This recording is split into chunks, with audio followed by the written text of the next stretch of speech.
आणि ऐन विधानसभेच्या तोंडावर शरद पवारांच्या गोटात येण्यासाठी मोठा ओघ दिसतोय।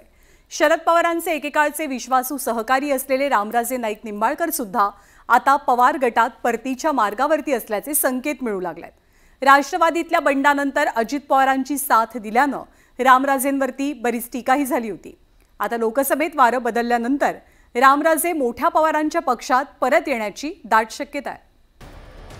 तब्बल 4 दशक शरद पवारांचे विश्वासू साथीदार असलेले फलटणचे रामराजे नाईक निंबाळकर यांनी पक्षफुटीच्या वेळी अजित पवार यांची साथ दिली होती। त्यामुळे सगळ्यांना आश्चर्य वाटलं होतं। मात्र त्यावेळी रामराजे यांनी शांत राहणं पसंत केलं होतं। मोठ्या प्रमाणात टीकाही त्यांना सहन करावी लागली होती। आता मात्र रामराजेंनी स्वगृही परतण्याची तयारी सुरू केली आहे। रामराजे नाईक निंबाळकर हे तसं पाहिलं तर शरद पवारांच्या पहिल्या फळीतले साथीदार।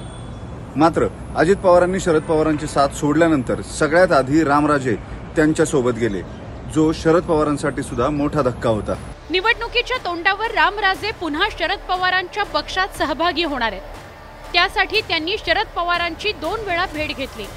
येत्या आठवड्याभरात रामराजे शरद पवार यांच्या पक्षात सहभागी होणार आहेत। समर्थकांचा मेळावा घेऊन रामराजे त्यांची भूमिका समर्थकांकडून वधवून घेतील अशी माहिती सूत्रांकडून मिळते।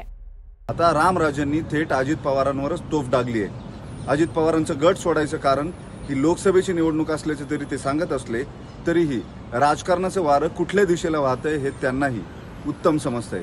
त्यामुळेच त्यांनी शरद पवारांच्या वळसेनीला जायचं ठरवलंय। रामराजे यांच्या नव्या भूमिकेचा अंदाज बदललेल्या राजकीय हवेनं येतोय, पण त्यासाठी कार्यकर्त्यांच्या आग्रहाखातर हे विशेषण लावून भूमिका सहजपणे बदलल्या जात आहेत। पुण्याहून वैभव सोनवणेसह ब्युरो रिपोर्ट, न्यूज 18 लोकमत।